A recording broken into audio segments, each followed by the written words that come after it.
Mom said, "You're the most useless child we have." The room went silent, everyone staring at me, until I stood up and said, "Then stop calling me every time you need money." Her face crumbled, and for a moment it felt like the whole family stopped breathing. It was supposed to be the perfect Christmas. The night I finally told my family I was engaged, the night I'd finally earned my mother's pride. But instead, what happened at that dinner shattered everything I thought I knew about my family. And it was the most liberating thing that ever happened to me. Growing up, my name is Linda, and I was always the middle child, which in my family meant I was practically invisible. My older brother, Michael, he was the golden boy. In my mom, Patricia's eyes, he could do no wrong. Now, he's a doctor, and believe me, she never lets anyone forget it. Then there's my younger sister, Karen. She was the precious little princess, the one who got away with everything and blossomed into this incredibly successful lawyer. And me? I was just Linda, stuck right in the middle, desperately trying to figure out how to earn even a fraction of the attention and love they seem to get so effortlessly. From the time I was old enough to understand family dynamics, I knew I had to work twice as hard for half the recognition. Michael would bring home B's and get showered with praise. Me? I had to pull straight A's just to get a nod of acknowledgement. Karen would throw epic tantrums, break things, and it was always brushed off as cute, her just expressing herself. But if I so much as raised my voice, I was being disrespectful, needed an attitude adjustment, and usually a lecture.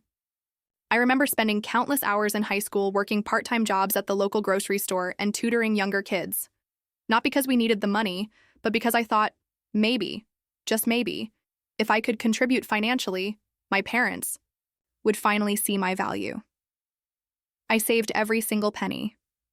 I bought my mom flowers for Mother's Day, beautiful jewelry for her birthday, and thoughtful Christmas gifts that I'd spend weeks picking out. Meanwhile, Michael and Karen would grab something last minute from the mall, and somehow their gifts were always the ones that got the biggest smiles and the longest hugs. It was a pattern that never broke. College, I thought. That was my fresh start. My chance to prove myself in a field I was genuinely passionate about. I chose marketing. I loved the creativity, the strategy, the way you could tell a story that connected with people. But when I told my family about my major, my mother's face fell. It looked like I'd just announced I was dropping out entirely. "Marketing?" she'd said, her voice dripping with disappointment. "Linda, that's not a real career. That's just playing with pretty pictures and slogans. Why can't you be more like Michael and choose something that actually helps people? Or like Karen, something that requires real intelligence and makes a difference in the world?" Those words stung, more than I ever let on at the time. But I pushed through. I graduated with honors, landed my first job at a small marketing firm downtown, and I worked my way up. Slowly, painstakingly, taking on extra projects, staying late, coming in early, proving myself over and over again.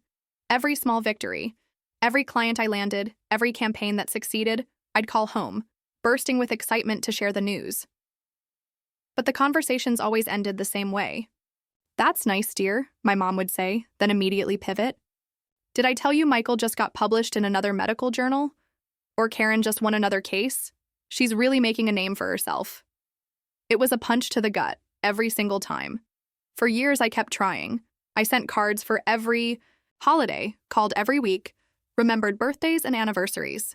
When my parents moved into their new house when I was 26, I spent my entire vacation painting walls and organizing boxes. My two busy siblings? Nowhere to be found. I dog-sat their German Shepherd whenever they went out of town, even though I'm allergic and would spend the entire weekend sneezing and drowning in antihistamines. Last spring, when my dad, Robert, had emergency gallbladder surgery, I was the one who took time off work to drive him to appointments and sit with my mom in the waiting room for 6 agonizing hours. Michael was in surgery himself that day. Karen was in court. But somehow, I was the one who got lectured later about how I should have called them with updates more frequently. The worst part wasn't even the sheer lack of recognition. It was the constant, relentless comparison. The way every conversation somehow circled back to how much more successful, more attractive, more accomplished my siblings were. Family dinners became an exercise in endurance. Sitting there, listening to endless praise for achievements that, honestly, weren't any more impressive than my own, but were treated like Nobel Prize wins because they came from the golden children. But this past fall, things in my own life finally started clicking into place. David and I had been dating for 2 years, and he proposed during a weekend trip to the mountains in October. The ring was simple but perfect, and more importantly, he saw me in a way my family never had. He celebrated my wins at work, encouraged my creative projects, and never once made me feel like I had to compete for his attention or approval. Around the same time, my company promoted me to senior marketing coordinator, which came with a significant salary increase and the opportunity to lead my own team. It was everything I'd been working toward. And for the first time in my adult life, I felt genuinely, truly proud of what I'd accomplished. I couldn't wait to share both pieces of news with my family at Christmas, thinking that maybe, this time, it would be different. Christmas morning started like it always did at my childhood home on Maple Street. The house was decorated exactly the same way it had been for the past 2 decades. White lights on the evergreen tree, red and gold. Ornaments my mother had collected, the same angel topper since I was 5. The smell of cinnamon rolls and coffee filled the air, Christmas music playing softly. I arrived around 10 a.m., my arms full of carefully wrapped presents, my heart full of nervous excitement. David was with his own family in Portland, but we'd planned to celebrate together when he got back. I'd been carrying my engagement ring in my purse for 2 months, wanting to announce it in person. My dad greeted me at the door with one of his warm bear hugs. Robert had always been the more emotionally available parent, the one who remembered to ask about my job and actually listened to the answers. "There's my marketing genius," he said, taking the presents from my arms. "How's the new position treating you?" I lit up. "Actually, Dad, I have some really exciting news to share with everyone." "Oh yeah? Can't wait to hear it, sweetheart." Then my mom appeared in the doorway, wearing the red cashmere sweater I'd bought her for her birthday last year. She looked me up and down with that expression I knew so well, the one that somehow managed to find fault before I'd even said hello. "Linda, what on earth are you wearing? That green dress makes you look washed out. Didn't I tell you? That color doesn't work with your complexion, and your hair looks like you just rolled out of bed." "Merry Christmas to you too, Mom," I said, forcing a smile. "I actually spent an hour on my hair this morning." "Well, you should have spent 2, she replied, turning back toward the kitchen. "Karen looks absolutely stunning in her new navy suit. You should ask her where she shops." My sister Karen was already in the living room, looking indeed gorgeous in a tailored navy outfit that probably cost more than my monthly rent. She worked for a prestigious law firm and had the wardrobe to match. Michael was on the couch in his expensive watch and designer sweater, scrolling through his phone, checking messages from the hospital. "Look who finally decided to show up," Karen said with a smirk. "We've been waiting to start presents." "I'm literally 5 minutes late because I stopped to get gas," I replied, but nobody seemed to be listening. The gift exchange went exactly as I'd expected. Michael gave everyone gift cards he'd obviously picked up at the last minute, but they were expensive ones from high-end stores, so Mom gushed about how thoughtful and generous he was. Karen had bought our parents a weekend getaway to some fancy spa resort, which earned her 20 minutes of praise and excited planning conversations. I, on the other hand, had spent weeks picking out personalized gifts for everyone. A vintage medical textbook for Michael related to his specialty, a beautiful leather briefcase for Karen with her initials engraved, and a custom photo album for my parents filled with digitized family pictures from the past decade that I'd printed myself. "Oh, how nice," my mother said, flipping through the photo album quickly. "This must have taken you some time." "I spent about 40 hours on it," I said. "I had to scan all the old photos, restore some of the damaged ones, then design the layouts." She cut me off. "That's sweet, dear. Michael, show everyone that new watch your colleague gave you." And just like that, the conversation moved on. My dad squeezed my shoulder and whispered, "This is beautiful, Linda. Thank you." But the moment had already passed. As morning turned into afternoon, more family members arrived.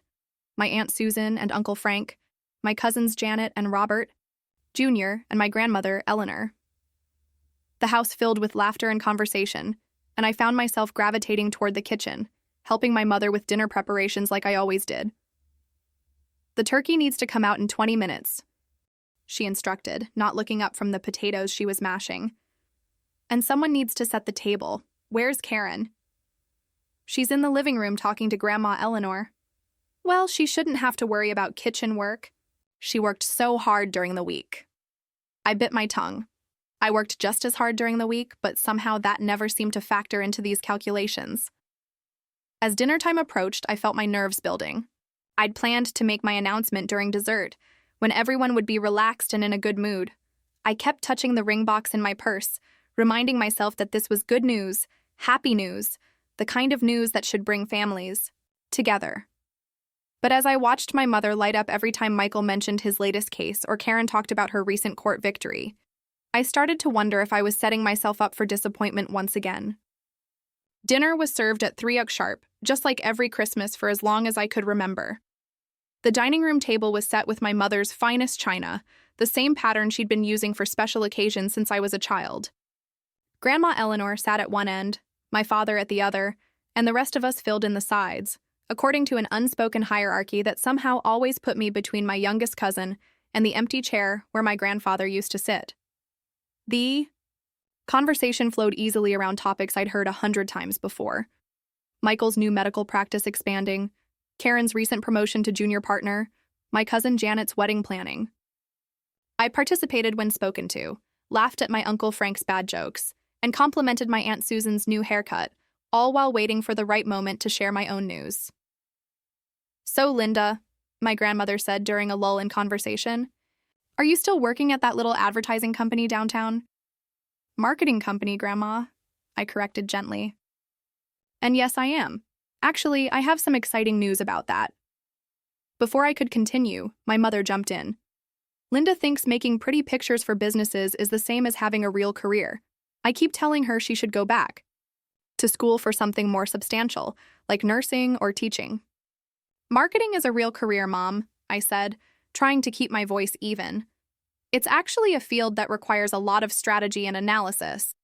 I just got promoted to senior coordinator, which means I'll be leading my own team."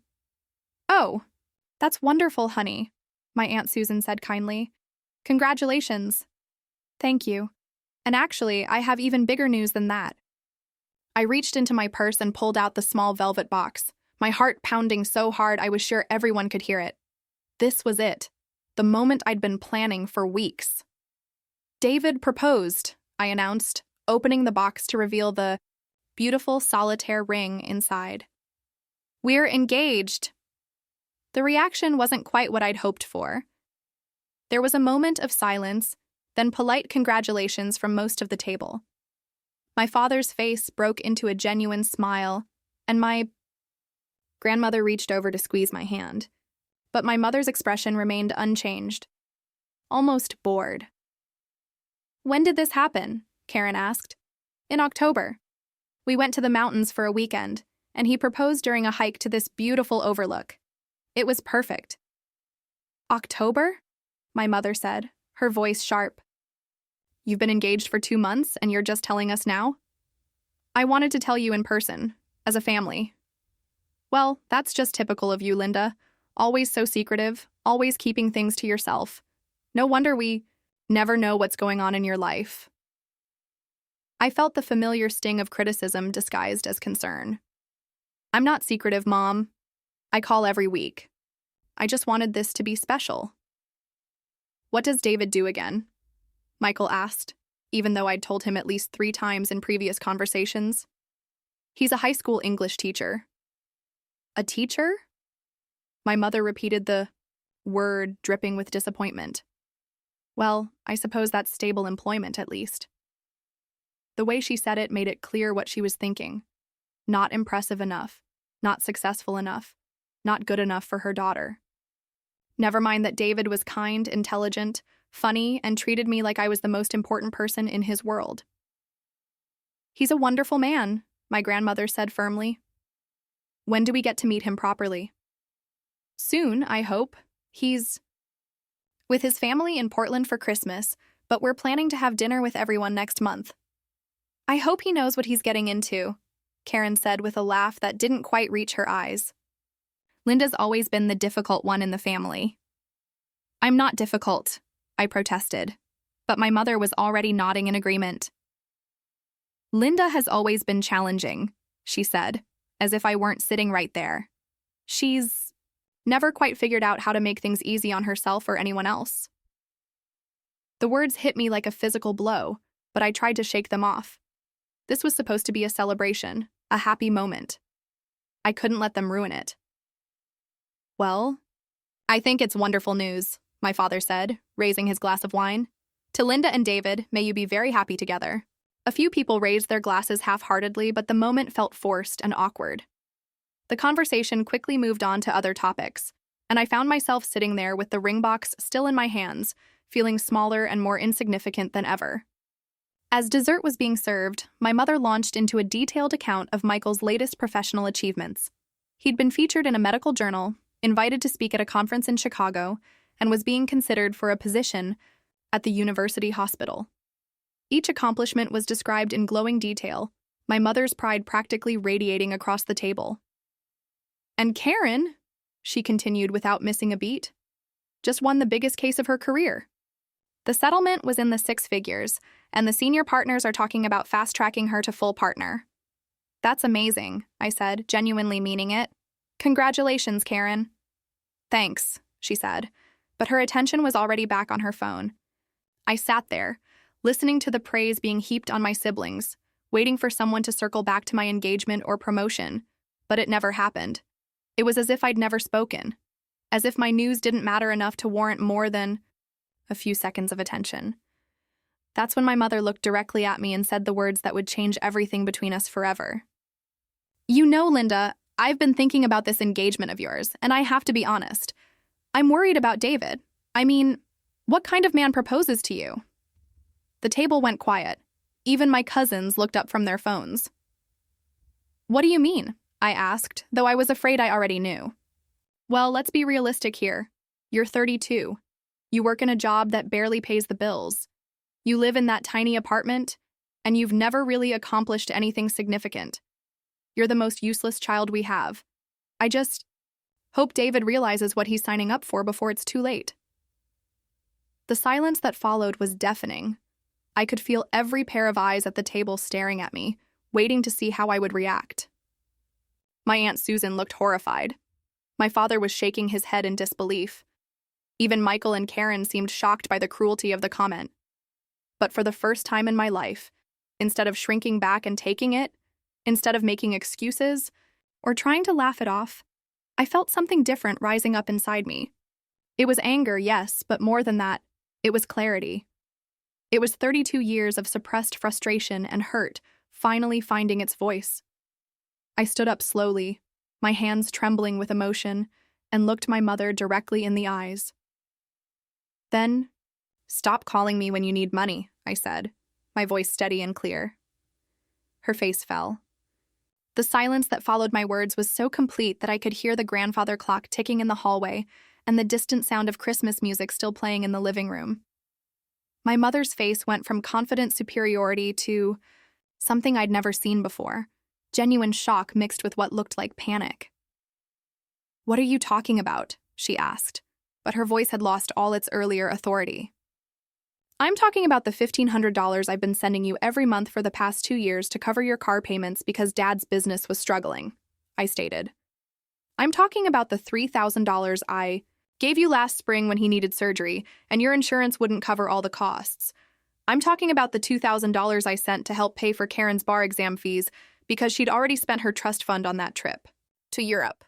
I reached into my purse and pulled out my phone, opening my banking app with fingers that were surprisingly steady despite the adrenaline coursing through my veins. Want to see the receipts? I continued, holding up the screen. Because I have them all right here. Every transfer, every check, every emergency loan that somehow never got paid back. My Aunt Susan was staring at me with her mouth slightly open. My Uncle Frank had put down his fork and was listening intently. My grandmother was nodding slowly, as if pieces of a puzzle were finally clicking into place. Linda, my father, Started, but I wasn't finished. Remember last Christmas when Michael's student loans went into default because his new practice wasn't bringing in enough money yet?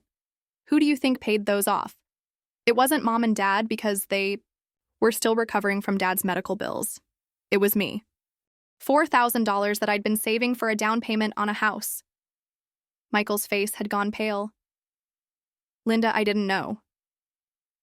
Of course you didn't know, Michael, because Mom made me promise not to tell anyone. She said it would embarrass you and that I should just consider it my contribution to the family. My contribution?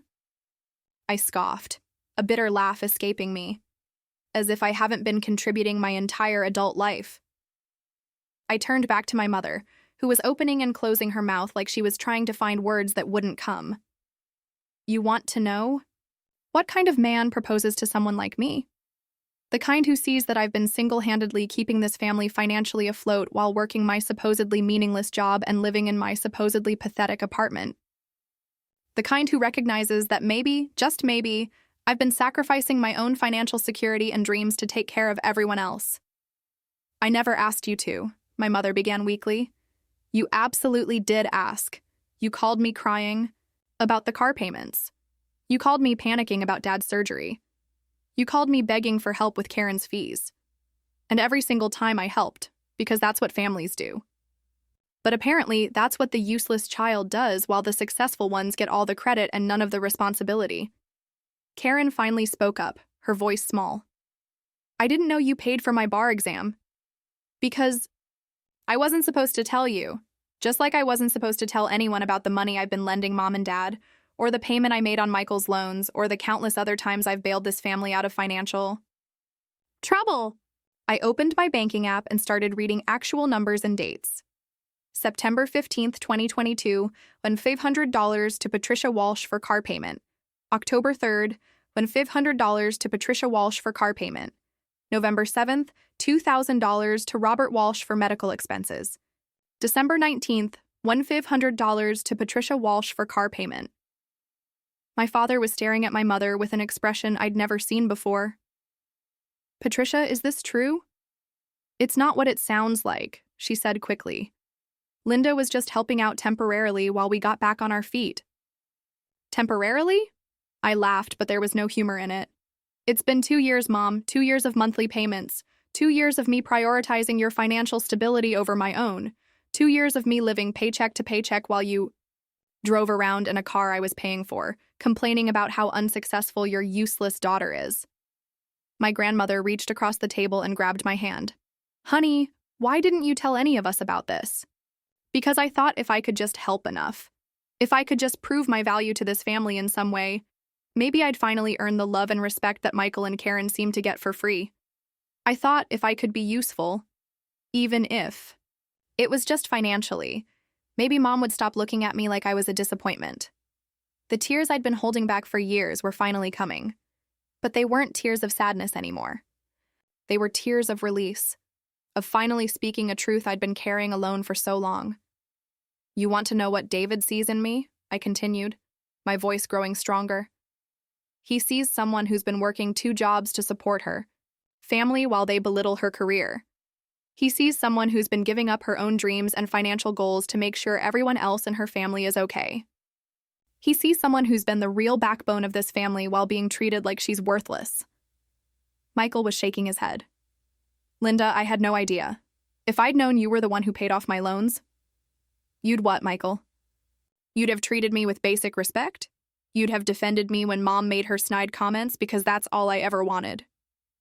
Not gratitude, not praise, just basic human decency? I turned to Karen, who was staring down at her plate. And you?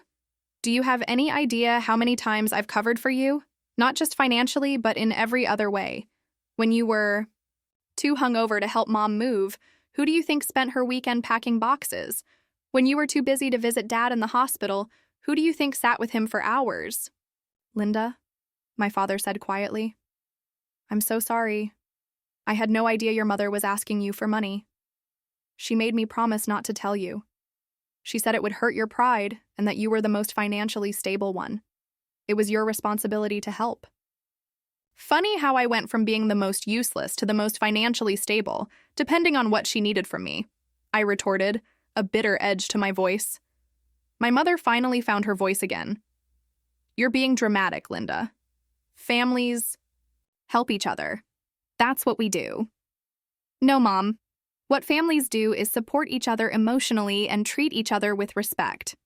What you do is take my money while telling everyone how worthless I am. What you do is use me as a financial safety net while treating me like an embarrassment.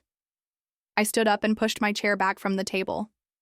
Well, congratulations. You're about to find out exactly how useless I really am, because as of today, the Bank of Linda is permanently closed. The aftermath of my revelation was immediate and chaotic. As soon as I announced that I was done being the family's financial safety net, multiple conversations erupted around the table simultaneously.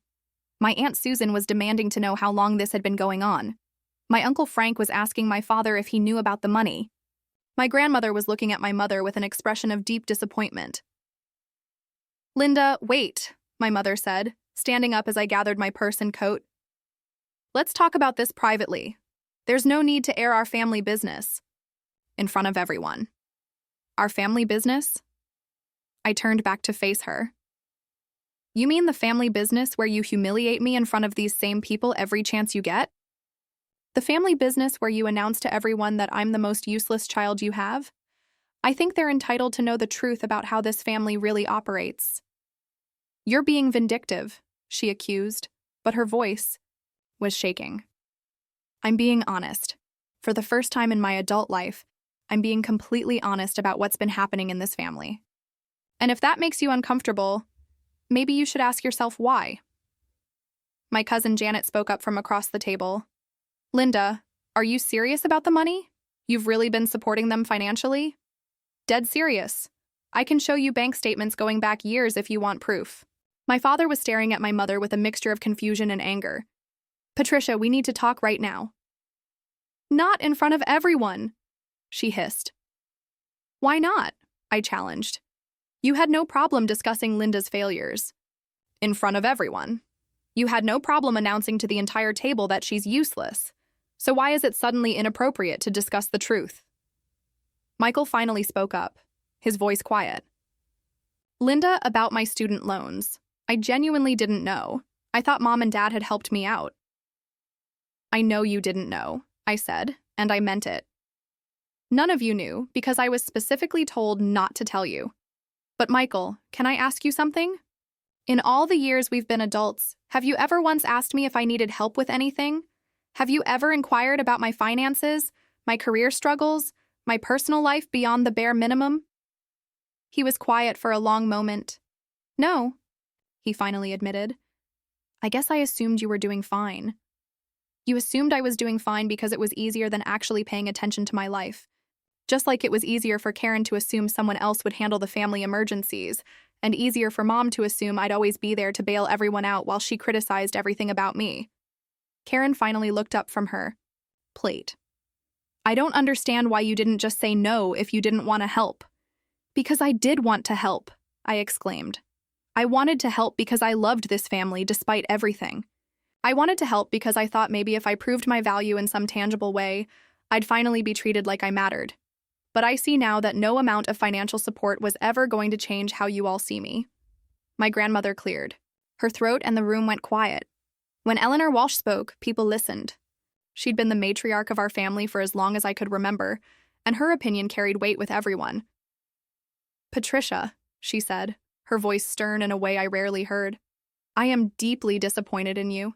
This young woman has been sacrificing her own financial security to help this family, and you've been treating her like she's worthless. That's not just ungrateful, it's cruel. Mother, you don't understand the whole situation, my mom started. I understand enough. I understand that Linda has been working 2 jobs to support herself and apparently half this family, while you've been telling everyone who would listen that she's not good enough. I understand that she just announced her engagement, which should be one of the happiest moments of her life, and instead of celebrating with her, you used it as an opportunity to tear her down. The room was silent, except for the sound of my mother's rapid breathing. I'd never seen her called out so directly by her own mother before. And another thing, my grandmother continued, I've watched this girl grow up, and she's never been anything but kind, generous, and hardworking. If she's the most useless child you have, Patricia, then you have no idea how to measure a person's worth. My Aunt Susan nodded emphatically. I have to agree with Mom. Linda, I had no idea you were dealing with all of this. I always wondered why you seemed so stressed during family gatherings. I wasn't stressed, I said quietly. I was exhausted. Emotionally, financially, physically exhausted from trying to be enough for a family that had already decided I never would be. My mother made one last attempt to regain control of the narrative. Linda, you're making this sound much worse than it is. We're family. We help each other. And I never said you were worthless. You said I was the most useless child you have, in front of everyone after I just told you I was engaged. What exactly would you call that? She opened her mouth, but no words came out. You know what, Mom? It doesn't matter anymore. I'm done trying to earn your approval. I'm done sacrificing my own happiness and financial security for people who don't even see me as a real person. I'm done being the family safety net while being treated like the family disappointment. I walked toward the door but turned, back one more time. My wedding is going to be beautiful. David and I are going to build a wonderful life together. And we're going to do it without the constant criticism and emotional manipulation that I've been accepting as normal for the past 32 years. Anyone who wants to be part of that life with respect and kindness is welcome. Anyone who doesn't can keep my phone number for emergencies, but don't expect me to answer. And with that, I walked out of my childhood home, leaving behind a table full of shocked faces and a mother who was finally experiencing what it felt like to be the one left speechless. The week following Christmas was unlike anything I'd ever experienced. My phone started ringing before I even made it home that evening, and it didn't stop for days. But for the first time in my adult life, I wasn't answering every call immediately. I wasn't dropping everything to manage other people's emotions or solve their problems. David had flown back from Portland 2 days early when I called him crying in my car in my parents' driveway. He found me sitting on my couch at 11 wire that night, still in my Christmas dress, staring at my phone as it buzzed with incoming calls and text messages. I can't believe I actually did that, I kept saying. I can't believe I finally said all of that out loud. I can, he said, pulling me close. I've been waiting for you to stand up to them for 2 years. I just didn't want to push because I knew you had to get there on your own. But what if I was wrong? What if I was too harsh? Linda, he said gently, you've been paying your mother's car payment for 2 years while she told people you were useless. There's no universe in which you were too harsh. The messages started pouring in that night and continued for days. My father called first, his voice heavy with what sounded like genuine regret. Linda, honey, I had no idea your mother was asking you for money. I'm so sorry. Dad, it's not just about the money. It's about the way she's treated me my entire life. The money was just the final straw. I know, sweetheart. I've been thinking a lot about that since you left. And you're right. I should have stood up for you more over the years.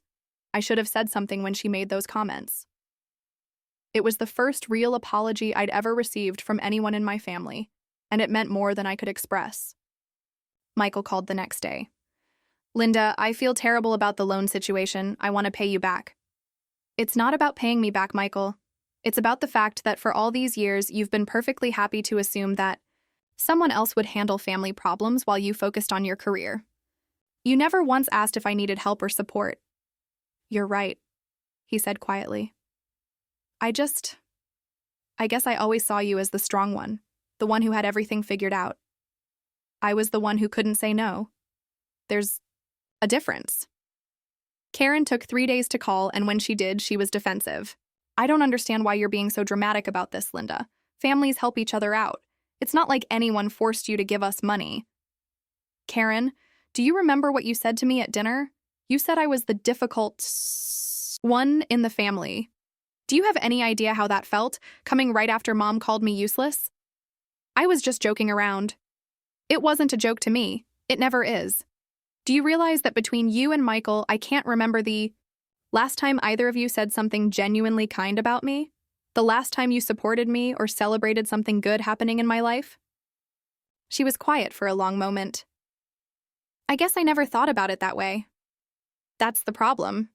None of you think about it. You take my support for granted while treating me like I'm the burden. My mother, predictably, was the most persistent. She called 6 times on December 26th alone, leaving increasingly frantic voicemails. Linda, this is ridiculous. Call me back so we can discuss this like adults. Linda, you're being incredibly selfish. Your father is upset and this is affecting the whole family. Linda, I don't know what's gotten into you, but this attitude needs to stop. We're your family. On December 28th, she tried a different approach. Linda, honey, I think I may have spoken too harshly at dinner. Maybe we can work something out about the money situation. But it wasn't until December 30th that she finally called and said the words I'd been waiting 32 years to hear. Linda, I was wrong. I'm sorry. I almost didn't answer the phone. I'd been screening her calls for days, and David had been encouraging me to take my time before engaging. But something about the 10th ring made me pick up. Hello, Mom. Linda, thank God. Please don't hang up. I need to talk to you. I'm listening. Your father and I have been talking, and I think I owe you an apology. A real one. I waited. What I said at dinner was unforgivable. You're not useless. You're the opposite of useless. You've been... God, Linda. You've been holding this family together, and I've been treating you terribly. It was the closest thing to a genuine apology I'd ever received from her, but I wasn't ready to let my guard down completely. Mom, it's not just what you said at dinner. It's been a pattern my entire life. The constant criticism, the comparisons to Michael and Karen, the way you dismiss my career and my accomplishments. I know, she said, and her voice was shaking. I know, and I don't have a good excuse for it. I think maybe I saw myself in you, and I was harder on you because of it. What do you mean? I was the middle child, too. I know what it's like to feel invisible, and instead of protecting you from that feeling, I think I made it worse. I think I pushed you harder because I wanted you to be stronger than I was. It wasn't a complete explanation, and it certainly wasn't an excuse, but it was the first time my mother had ever shown me any real vulnerability or self-awareness. The money stops, Mom, all of it. No more car payments, no more emergency loans, no more bailing anyone out. I understand. You're right to stop. We never should have put that burden on you. And the criticism stops, too. I'm not going to tolerate being belittled anymore, especially in front of other people. Okay, I'll try to do better. Don't try, Mom. Do better. Because if you can't, then David and I will build our life without this family's involvement.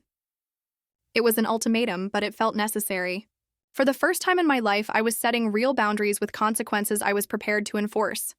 3 months later, my life looked completely different. The constant financial stress was gone, replaced by something I'd never experienced before: actual savings. For the first time since college, I had money left over at the end of each month. David and I opened a joint savings account and started planning not just our wedding, but our future together. The emotional change was even more dramatic. Without the constant weight of family drama and financial obligations, I felt lighter, more confident, more like myself. My performance at work improved noticeably once I wasn't distracted by family emergencies and guilt-inducing phone calls. My boss noticed the change and hinted at additional promotion opportunities coming up. You seem different lately, she said during my quarterly review. More focused, more assertive in meetings. Whatever you're doing, keep it up. I was doing something I'd never done before, prioritizing my own well-being. The family dynamics shifted dramatically once the financial safety net was removed. My father, it turned out, had been completely unaware of the extent to which my mother had been borrowing money from me. When he discovered the full scope of it, he was furious. 2 years, Patricia! You've been taking money from our daughter for 2 years without telling me! They ended up going to financial counseling together, something that probably should have happened years earlier. My father took a part-time consulting job to supplement their income, and my mother finally admitted they'd been living beyond their means. Michael and Karen, meanwhile, were forced to confront their own assumptions about family support. Michael called me 6 weeks after Christmas with an update that surprised me. I've been thinking a lot about what you said, he told me, about how I never asked if you needed help. and you're right. I was so focused on my own problems that I never considered you might have your own. I appreciate you saying that. I want to do better. And I want to start by asking, is there anything you need help with? Anything I can do to support you? It was such a simple question, but it was the first time any of my siblings had ever asked it.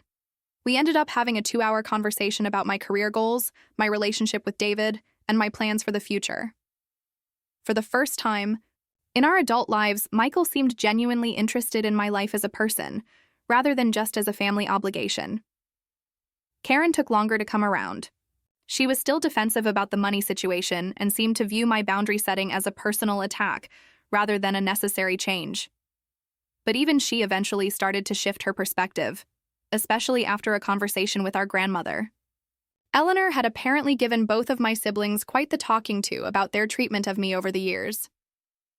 Your sister has been sacrificing for this family while you two are building your careers, she told them. The least you can do is treat her with the respect she deserves. My relationship with my mother remained the most complicated. She was clearly trying to change her behavior, but decades of ingrained patterns don't disappear overnight. She'd catch herself mid-criticism and apologize, or make an effort to ask about my work in a way that didn't sound dismissive. It felt forced at first, but gradually it started to feel more genuine. The real test came when David and I started planning our wedding. I'd been dreading the inevitable commentary and attempts to control the process. But to my surprise, my mother mostly kept her opinions to herself. When she did offer suggestions, she prefaced them with things like, just an idea, or only if you think it would work. I like the photographer you chose, she said during one of our planning sessions. The samples you showed me are beautiful. It was such a normal, supportive comment that I almost didn't know how to respond. This was what healthy family interaction was supposed to look like. My father, on the other hand, threw himself into wedding planning with enthusiasm I hadn't expected. He offered to help with costs, insisted on walking me down the aisle, and spent hours researching venues and vendors with me. It was as if he was trying to make up for years of standing by while my mother criticized me. I'm so proud of you, he told me one afternoon as we sampled cakes at a bakery downtown. Not just for standing up to your mother, but for building such a good life for yourself. David's a lucky man. Coming from my father, those words meant everything. The biggest surprise was how many other family members reached out to support me once they learned the full story.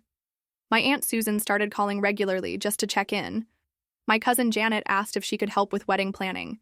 Even some of my more distant relatives made efforts to connect with me in ways they never had before. I always sensed there was tension, my Aunt Susan explained, but I never realized how bad it was.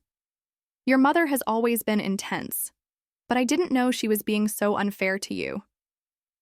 It turned out that several family members had noticed the dynamic over the years, but hadn't felt comfortable intervening. My Christmas outburst had given them permission to address what they'd been seeing, but ignoring. The most meaningful change was in my relationship with David's family. Without the constant drain of my own family's drama, I was able to invest more emotional energy in building relationships with his parents and siblings. They welcomed me with an openness and warmth that I'd never experienced. And for the first time, I understood what healthy family dynamics actually looked like.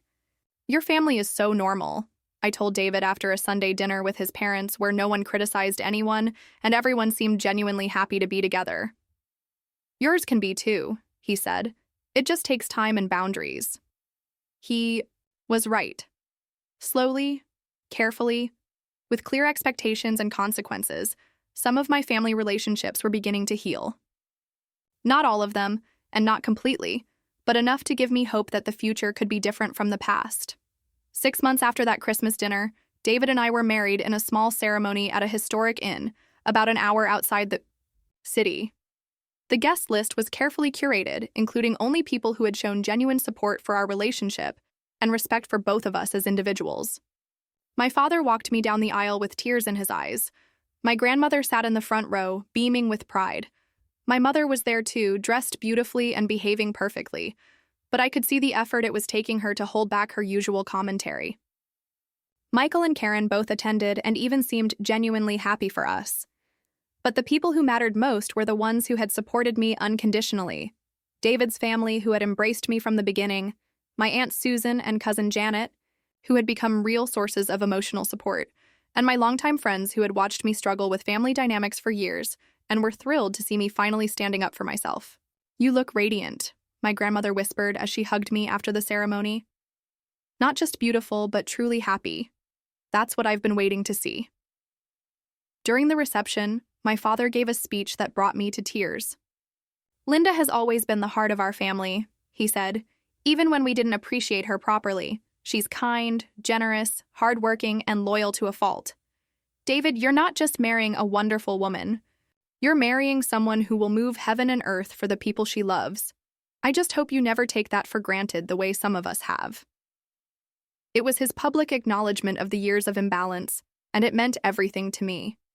Even my mother managed to say something appropriate during her brief remarks. "Linda, I'm sorry it took me so long to see what an amazing daughter I have. I hope you and David build a beautiful life together." It wasn't a complete repair of our relationship, but it was progress. The most important moment of the day, though, came during our first dance. As David and I swayed to music in front of all the people who truly cared about us, I realized that I felt something I'd never felt before at a family gathering, completely genuinely happy. "No regrets?" David whispered in my ear. "None," I said, and I meant it completely. The months that followed were a revelation. Marriage to David was everything I'd hoped it would be and more. We bought a house together using the money I'd been able to save once I stopped subsidizing my family's lifestyle. We traveled, we entertained friends, we built traditions that were ours alone. My career flourished in ways I'd never imagined possible. Without the constant emotional drain of family drama, I had energy to invest in my work that I'd never had before. I led successful campaigns, built strong relationships with clients, and earned the promotion my boss had hinted at. The girl, who had been called useless, was now running her own department. Some family relationships continued to improve gradually. My father and I developed a genuine friendship, talking regularly about everything from work to books to his new hobby of woodworking. Michael made real efforts to be present in my life, calling to check in and even asking for my advice on personal matters. My grandmother became one of my closest confidants, someone I could talk to about anything without fear of judgment. My relationship with my mother remained complicated but functional. She still struggled with her tendency to criticize, but she caught herself more often and made real efforts to be supportive. When I told her I was considering going back to school for an MBA, she surprised me by saying, "That sounds like a wonderful opportunity. You'd be excellent at that." It wasn't the enthusiastic support I might have gotten from Michael or Karen, but it was respectful and encouraging, which was more than I'd ever expected from her. Karen and I found a cordial but distant equilibrium. We were polite at family gatherings and exchanged pleasantries, but we never developed the close relationship I'd hoped for. That was okay, though. I'd learned that not all family relationships can be fixed, and that's not necessarily a reflection of personal failure. The most profound change was internal. For the first time in my adult life, I wasn't constantly seeking approval or trying to prove my worth. I knew who I was, what I'd accomplished, and what I brought to my relationships. David's love and respect had shown me what it felt like to be valued for who I truly was, and I'd learned to value myself the same way. One evening, almost a year after our wedding, David and I were having dinner when my phone rang. It was my mother, which wasn't unusual by then, but something in her voice was different. "Linda, I need to tell you something," she said. "Your father and I were at the grocery store today, and I ran into Mrs. Henderson from down the street. She was asking about you, and I found myself telling her about your promotion and your new house and how proud I am of you. And then I realized, I don't think I've ever actually told you that." "Told me what, Mom?" "That I'm proud of you. That I've always been proud of you, even when I was too stubborn or too focused on what I thought success should look like to admit it. You're an incredible woman, Linda. You're kind and strong and successful and generous, and I'm sorry it took me so long to say that out loud." It was the conversation I'd been waiting for my entire life, and it came at a time when I no longer needed it to feel complete. But that made it even more meaningful, because it felt genuine rather than desperate. "Thank you, Mom," I said. "That means a lot." "I love you, sweetheart. I should have been saying that more often, too." "I love you, too." After I hung up, David looked at me with a smile. "How does it feel?" "Good," I said, and I was surprised to realize I meant it. It feels really good. But also, I think I would have been okay either way. And that was the real victory. Not that my family had finally learned to treat me with respect, though that was wonderful. The real victory was that I'd learned to respect myself enough to demand better treatment and to build a life that didn't depend on their approval for my happiness. I'd learned that sometimes the most loving thing you can do for yourself and for others is to stop accepting unacceptable behavior. I'd learned that financial independence and emotional independence go hand in hand. Most importantly, I'd learned that the family you choose can be just as important as the family you're born into, and that surrounding yourself with people who see your worth doesn't make you selfish. It makes you whole. The little girl, who had spent her childhood trying to earn love, had grown into a woman who knew she was worthy of love just as she was. And that made all the difference in the world. Have you ever had to set difficult boundaries with family members who took your support for granted? What did you do? I'd love to hear your stories and experiences. Thank you for listening to mine, and I hope it helps someone else find the courage to speak their truth. Wishing you all the strength to know your worth and the courage to demand the respect you deserve.